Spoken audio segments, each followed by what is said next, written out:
Teman-teman, baca firman Tuhan wajib setiap hari. Amin. Halo teman-teman, baca firman Tuhan wajib setiap hari. Amin. Salam, selamat berjumpa kembali di channel YouTube TWKK Japitan Pengampunan. Sebelum kita baca firman Tuhan, kita nyanyikan lagu nomor 174, Torok Dope Nasihati.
Selamat berjumpa kembali dan salam sejahtera buat kita semua.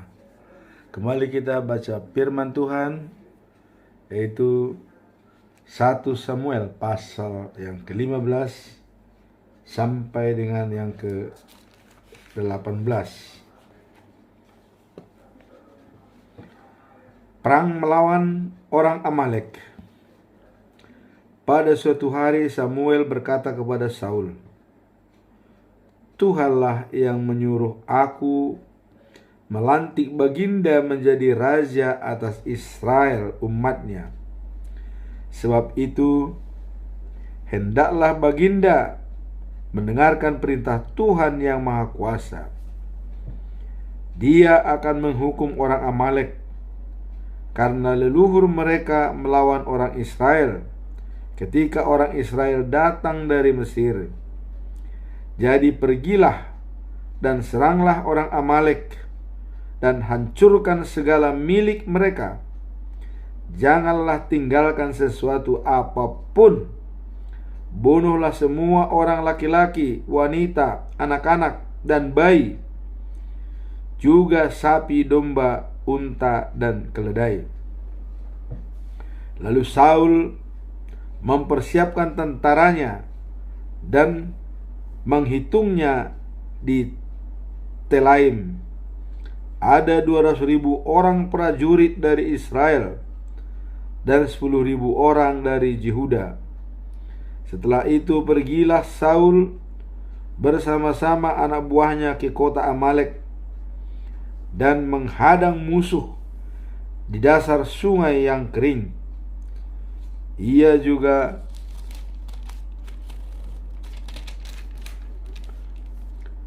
mengirim pesan peringatan kepada orang Keni, katanya, "Pergilah dan tinggallah orang Amalek, supaya kamu jangan ikut kutumpas bersama mereka.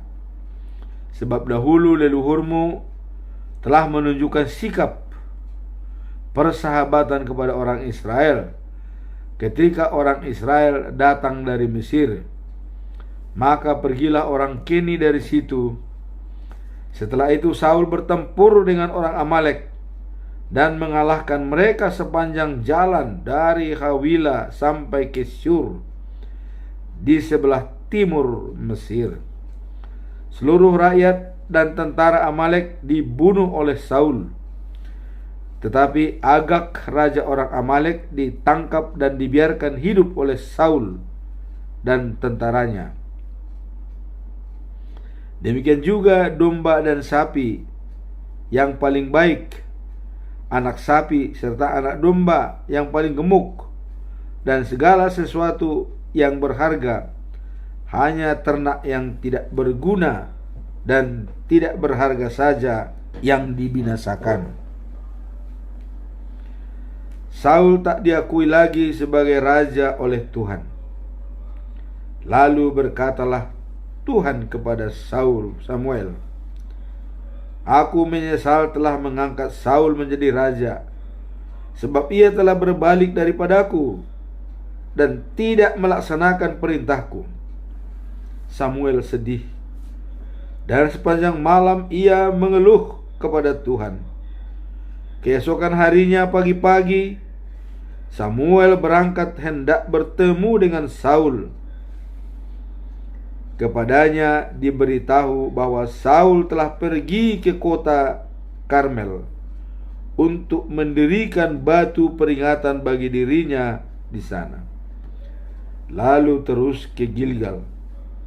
Ketika Samuel bertemu dengan Saul, berkatalah Saul kepadanya, "Semoga Tuhan memberkati Bapak. Aku telah melaksanakan perintah Tuhan." Tapi Samuel bertanya, "Kalau begitu, mengapa kudengar sapi mengeluh? Mengapa kudengar sapi melenguh dan domba mengembik?" Jawab Saul, "Binatang-binatang itu rampasan dari orang Amalek. Domba dan sapi yang paling baik telah diambil rakyat untuk dipersembahkan sebagai kurban kepada Tuhan, Allah Bapa. tapi selebihnya telah kami binasakan sama sekali. Mendengar itu Samuel berkata, "Tunggu sebentar, aku akan memberitahukan apa yang dikatakan Allah kepadaku tadi malam." "Katakanlah," kata Saul. Samuel berkata, "Bukankah baginda telah menjadi pemimpin atas suku-suku Israel?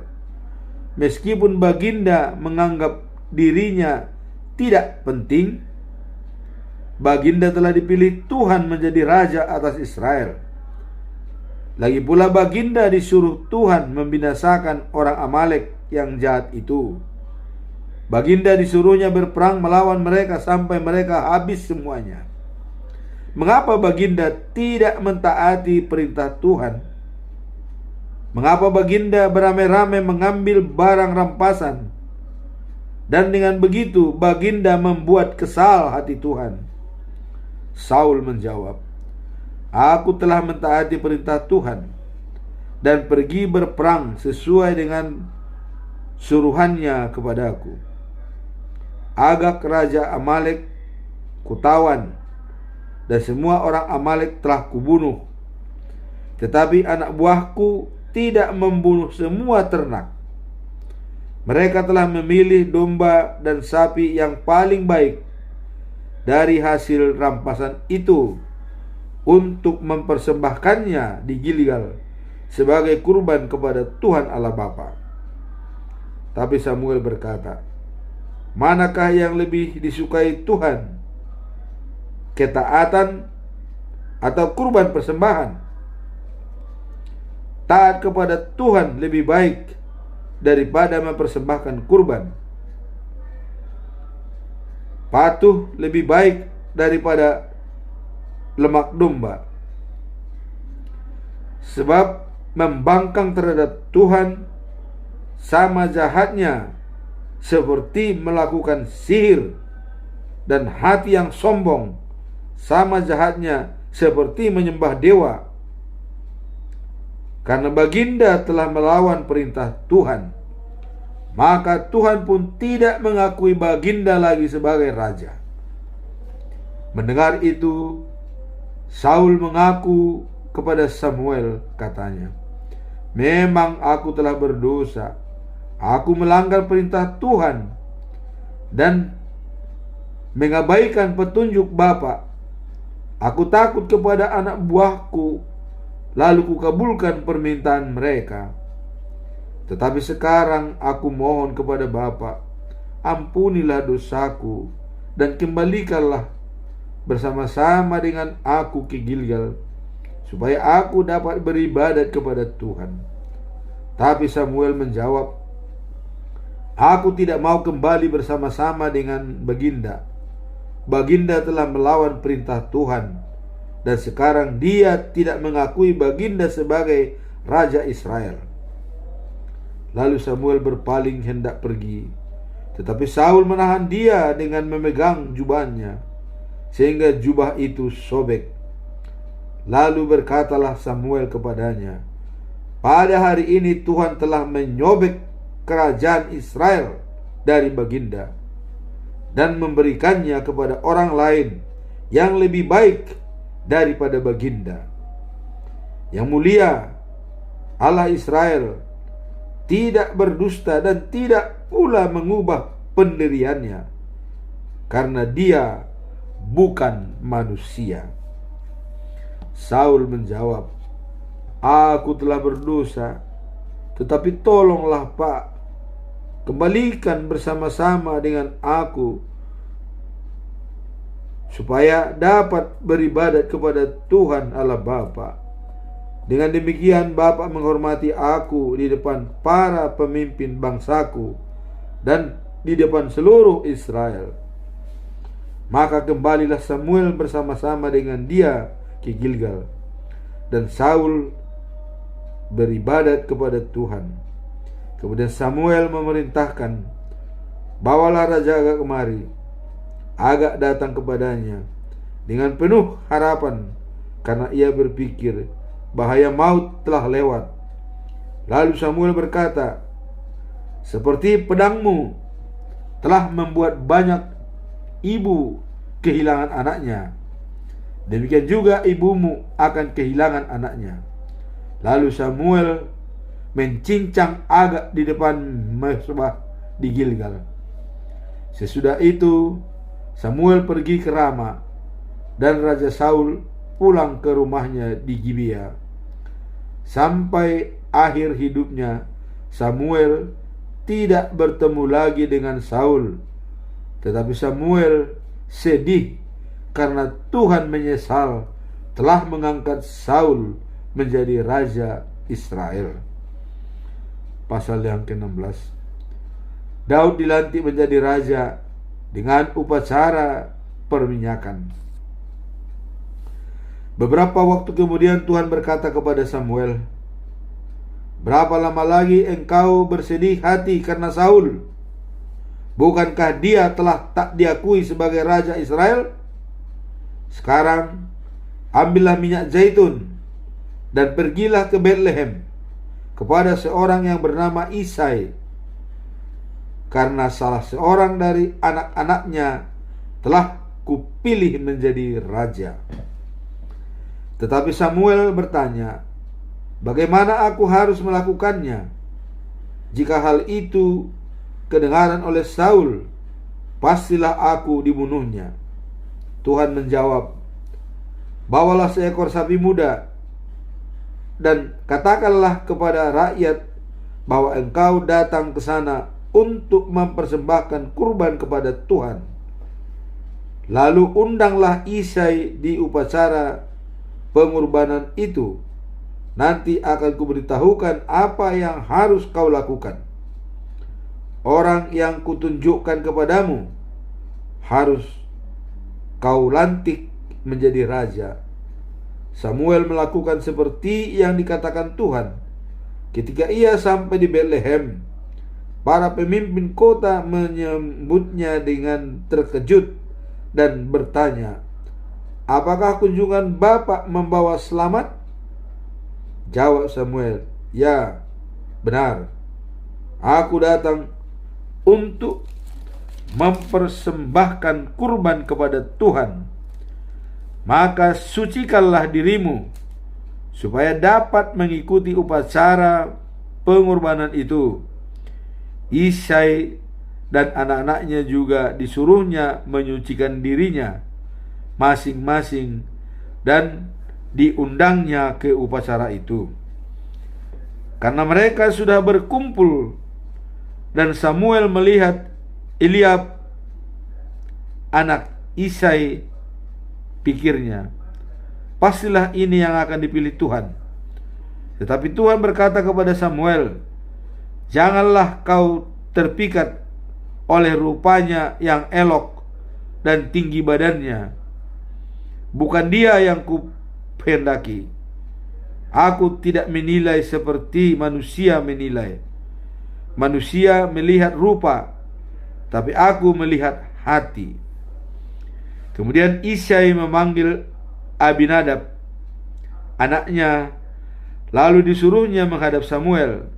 Tapi Samuel berkata, "Dia juga tidak dipilih Tuhan." Lalu Syama disuruh maju oleh Isai. Tapi Samuel berkata, "Dia juga tidak dipilih Tuhan." Demikianlah Isai menyuruh ketujuh anaknya berturut-turut menghadap Samuel. Tetapi Samuel berkata kepadanya, "Mereka tidak dipilih Tuhan." Lalu bertanyalah Samuel kepadanya, "Hanya inilah semua anakmu laki-lakimu?" Jawab Isai, "Masih ada seorang lagi yang bungsu, tetapi ia sedang menggembalakan domba." Samuel berkata, "Suruhlah memanggil dia, karena kita tidak akan makan sebelum ia datang." Lalu Isai menyuruh memanggil anak itu. Ternyata ia seorang pemuda yang tampan dan sehat, dan matanya indah. Lalu berkatalah Tuhan kepada Samuel, "Inilah dia, lantiklah dia, Segera Samuel mengambil minyak zaitun dan melantik Daud dengan upacara peminyakan di hadapan abang-abangnya. Pada saat itu juga Daud dikuasai oleh roh Tuhan. Sejak hari itu dan seterusnya roh Tuhan menyertainya. Kemudian pulanglah Samuel ke Rama. Daud di istana Saul. Adapun Saul telah ditinggalkan oleh roh Tuhan, dan kini ia disiksa oleh roh jahat yang diutus Tuhan. Sebab itu hamba-hamba Saul berkata kepadanya, "Kami tahu bahwa roh jahat yang diutus Tuhan menyiksa Baginda. Jika Baginda setuju, kami bersedia mencari seorang yang pandai main kecapi. Bila mana Baginda disiksa roh jahat, orang itu dapat memainkan kecapinya, dan Baginda akan merasa nyaman lagi." Lalu Saul memerintahkan kepada mereka, "Carilah seorang yang pandai main musik, dan bawalah dia kemari."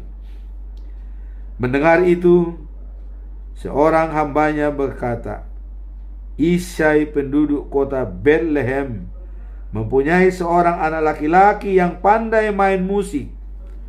Ia pemberani dan seorang prajurit yang baik.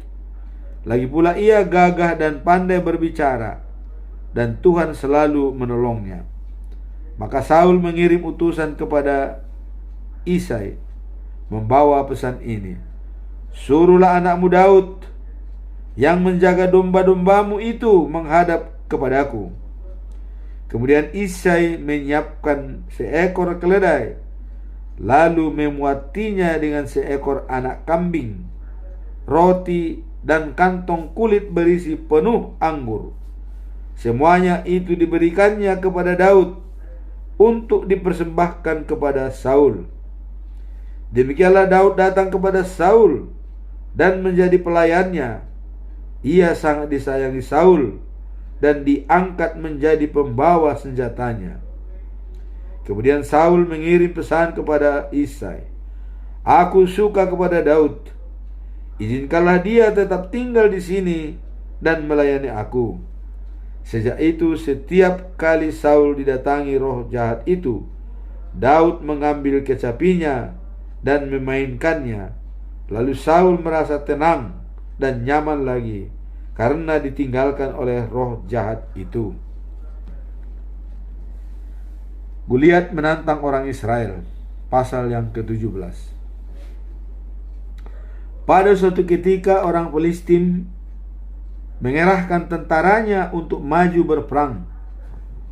Mereka mengatur barisannya di kota Soko dalam wilayah Yehuda dan memasang perkemahannya di antara Soko dan Azeka dekat Epes Damim.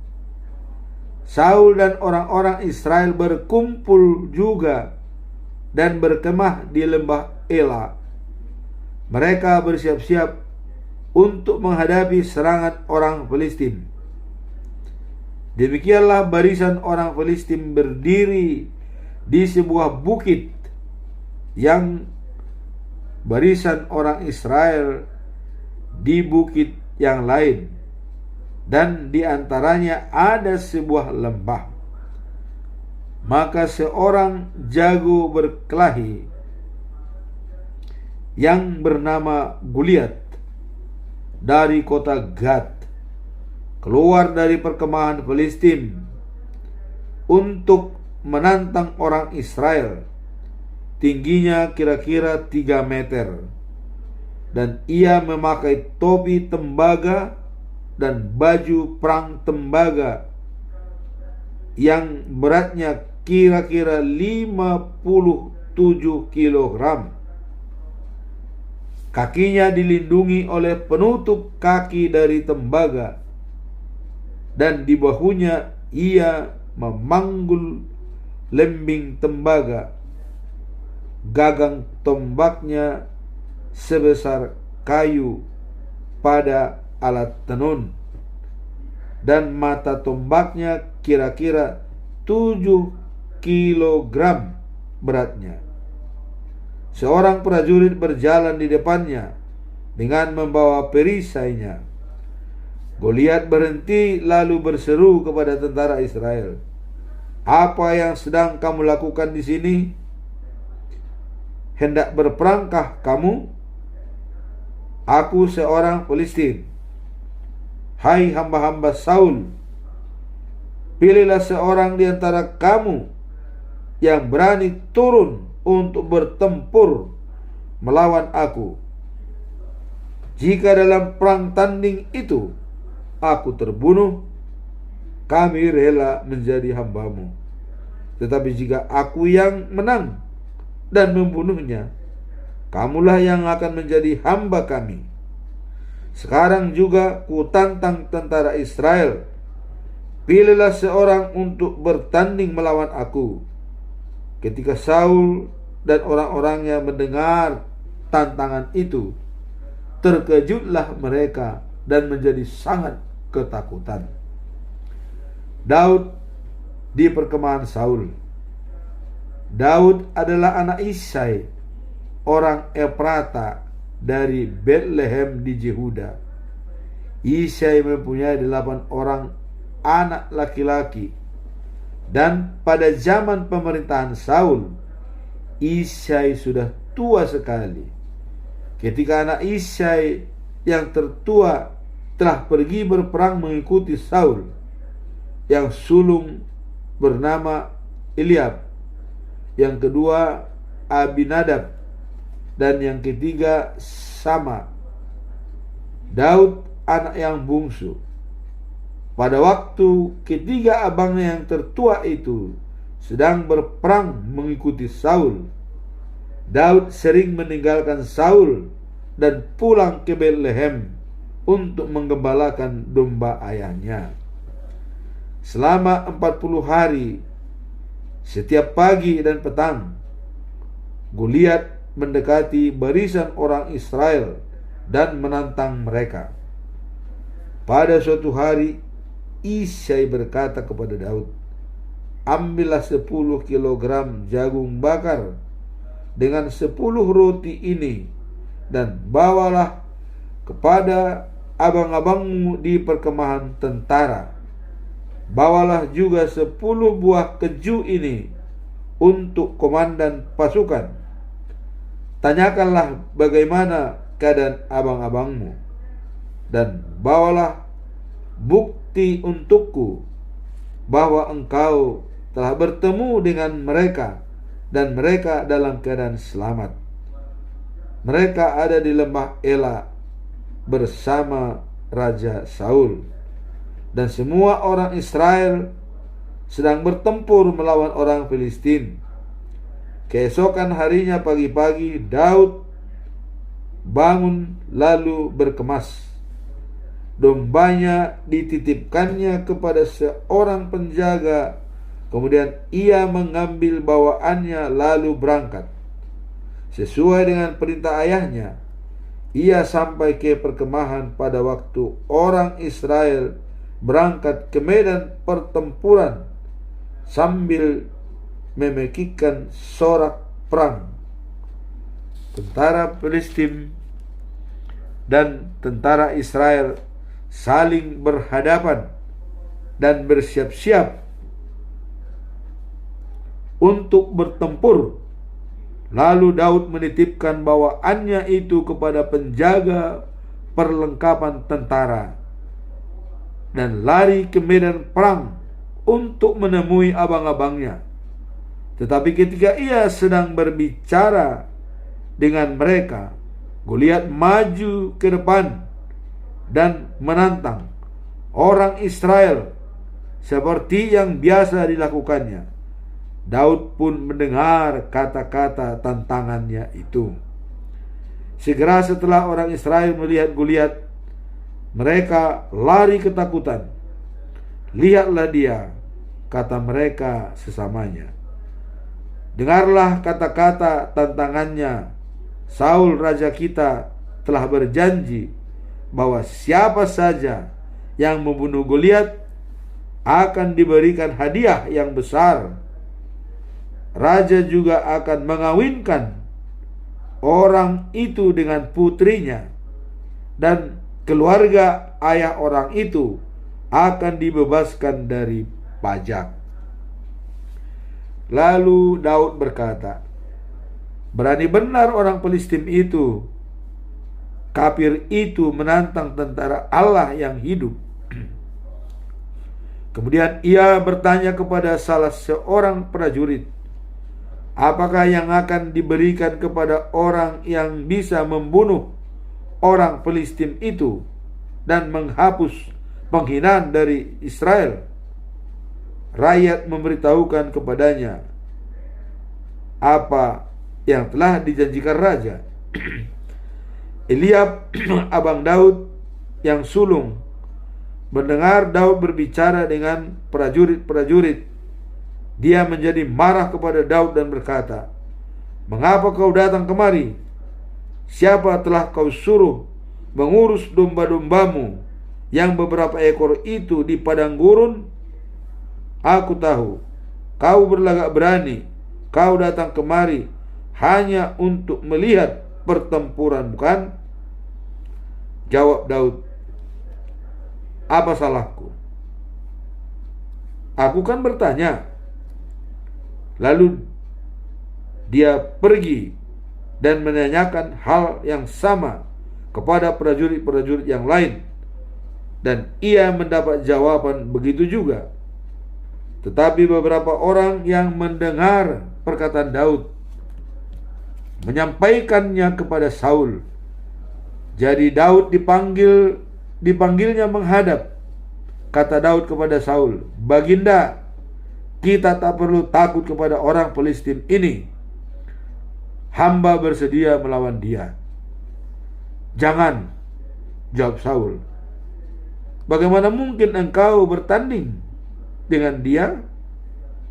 Engkau masih muda sekali, sedangkan dia sudah biasa berperang sejak masa mudanya. Tetapi Daud berkata, Baginda, hamba biasa menggembalakan domba ayah hamba. Bila mana ada singa atau beruang datang menerkam domba, binatang buas itu hamba kejar dan hantam. Lalu domba itu hamba selamatkan. Dan jika singa atau beruang itu melawan hamba, maka hamba pegang lehernya, lalu hamba pukul sampai mati. Hamba telah membunuh singa maupun beruang, dan orang Filistin si kafir itu juga akan sama seperti binatang-binatang itu, karena ia berani menghina tentara dari Allah yang hidup. Tuhan telah menyelamatkan hamba dari singa dan beruang. Dia juga akan menyelamatkan hamba dari orang Filistin itu. Lalu kata Saul kepadanya, baiklah, semoga Tuhan menolongmu. Saul memberikan pakaian serangnya, pakaian perangnya, yaitu sebuah baju besi kepada Daud, dan Daud mengenakannya. Lalu Saul memakaikan topi tembaga pada kepala Daud. Akhirnya Daud mengikatkan pedang Saul pada baju besi itu, lalu mencoba berjalan, tetapi tidak bisa, karena Daud tidak biasa memakai pakaian perang. Hamba tidak bisa berjalan dengan pakaian ini, katanya kepada Saul. Hamba tidak biasa memakainya. Lalu seluruh pakaian perang itu ditanggalkannya. Kemudian dia mengambil tongkat gembalanya dan memilih 5 buah batu yang bulat dari sungai, lalu dimasukkannya ke dalam kantongnya dengan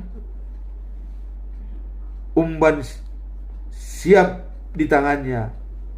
Pergilah ia menemui Goliat. Daud mengalahkan Goliat. Beberapa saat kemudian, Goliat yang didahului oleh pembawa perisainya mulai berjalan mendekati Daud. Tapi ketika ia melihat Daud dan memperhatikannya, Goliat tertawa mengejek karena Daud masih muda sekali dan tampan. Kata Goliat kepada Daud, "Untuk apa tongkat itu? Apakah kau anggap aku ini anjing?" Lalu Daud dikutukinya demi para dewanya. Lagi pula ia menantang Daud, katanya, "Ayo, maju, akan kuberikan tubuhmu kepada burung dan binatang supaya dimakan." Tapi Daud menjawab, "Engkau datang melawanku dengan pedang, tombak, dan lembing. Tetapi aku datang melawanmu dengan nama Tuhan yang Maha Kuasa, Allah tentara Israel yang kau hina itu. Hari ini juga Tuhan akan menyerahkan engkau kepadaku. Engkau akan kukalahkan dan kepalamu akan kupenggal.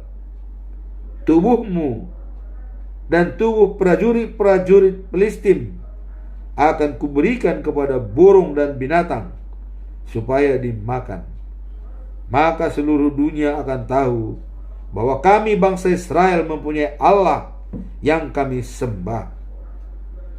Dan semua orang di sini akan melihat bahwa Tuhan tidak memerlukan pedang atau tombak untuk menyelamatkan umatnya.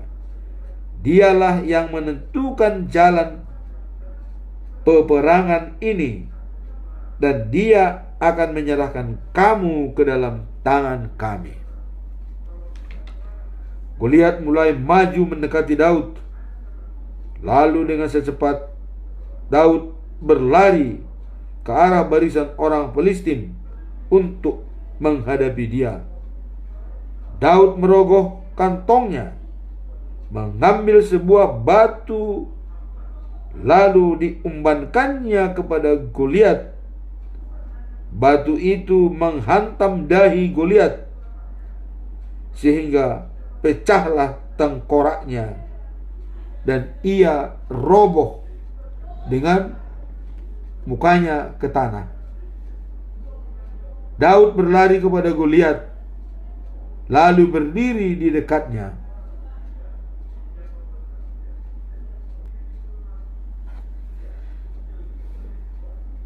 Ia mengambil pedang Goliat dan mencabutnya dari sarungnya, lalu dipenggalnya kepala orang Filistim itu.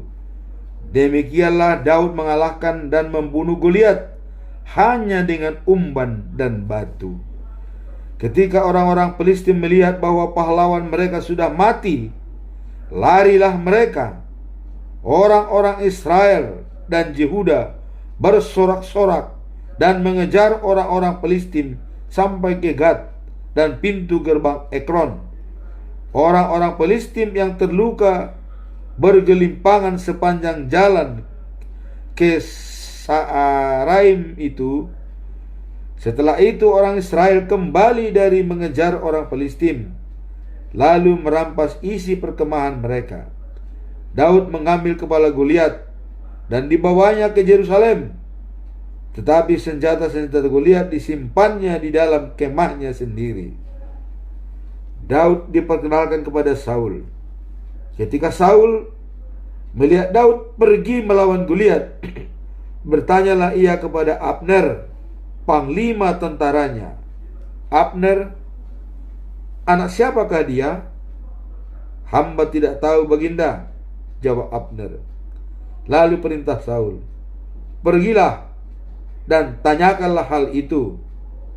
Jadi ketika Daud kembali ke perkemahan sesudah membunuh Goliat, ia dibawa Abner menghadap Saul. Daud masih menjinjing kepala Goliat. Lalu bertanyalah Saul kepadanya, "Hai anak muda, anak siapa engkau?" Daud menjawab, "Hamba ini anak Isai dari Betlehem." Setelah Saul dan Daud selesai bercakap-cakap, Daud diangkat oleh Saul menjadi pegawainya, dan sejak hari itu ia tidak diizinkan pulang ke rumah orang tuanya.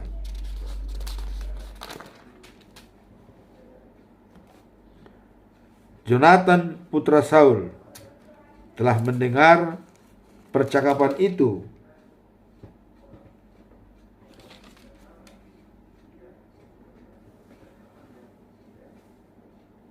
Ia merasa tertarik juga kepada Daud dan mengasihinya seperti dirinya sendiri. Karena itu Jonatan bersumpah akan bersahabat dengan Daud selama-lamanya.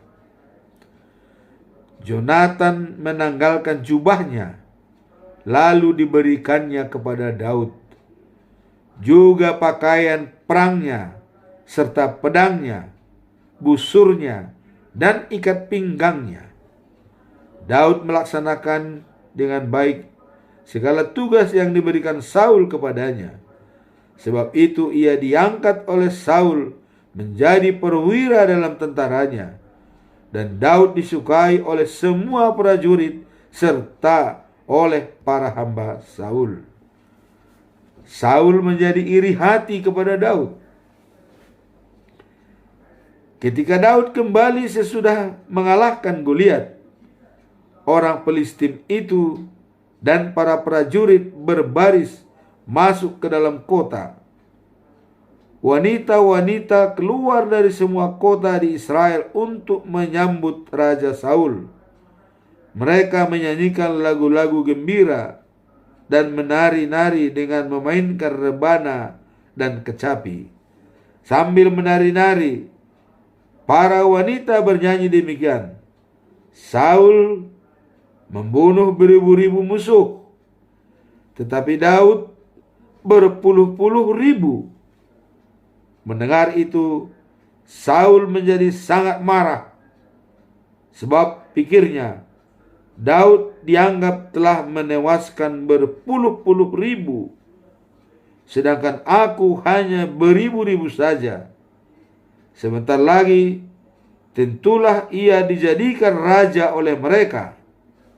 Sejak hari itu, ia iri hati kepada Daud.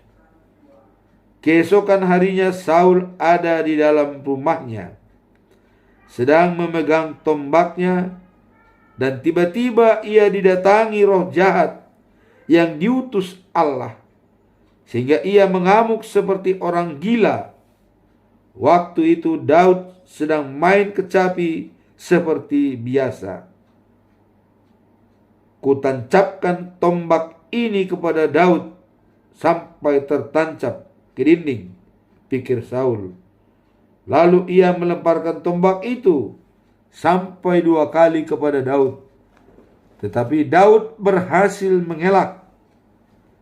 Saul menyadari bahwa Daud dilindungi Tuhan, sedangkan ia sendiri ditinggalkan Tuhan. Karena itu ia menjadi takut terhadap Daud. Maka ia memindahkan Daud dari lingkungan istana dengan mengangkatnya menjadi komandan atas 1.000 orang prajurit. Dengan demikian Daud memimpin pasukannya dalam setiap peperangan. Ia berhasil melaksanakan segala tugasnya sebab Tuhan menolongnya. Ketika Saul melihat bahwa Daud selalu berhasil, makin takutlah ia kepadanya.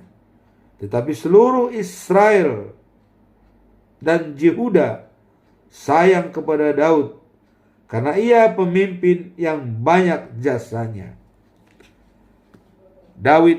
Daud kawin dengan putri Saul.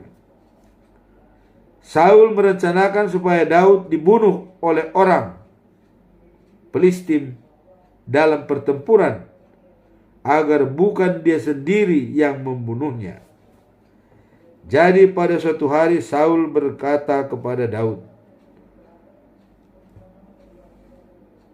"Merab putriku yang sulung akan kujodohkan dengan engkau, asal saja engkau menunjukkan keberanianmu dalam berperang untuk Tuhan."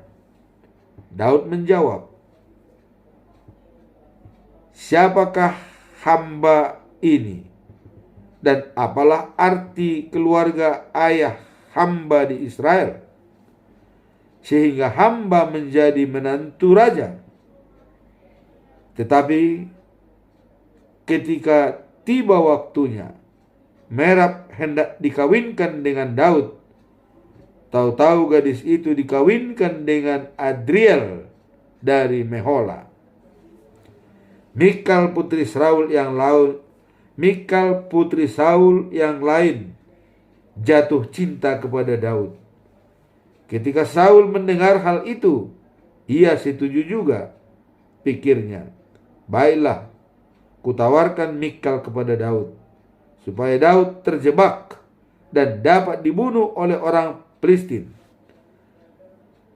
Jadi, untuk kedua kalinya, Saul berkata kepada Daud, "Sekarang engkau boleh menjadi menantuku."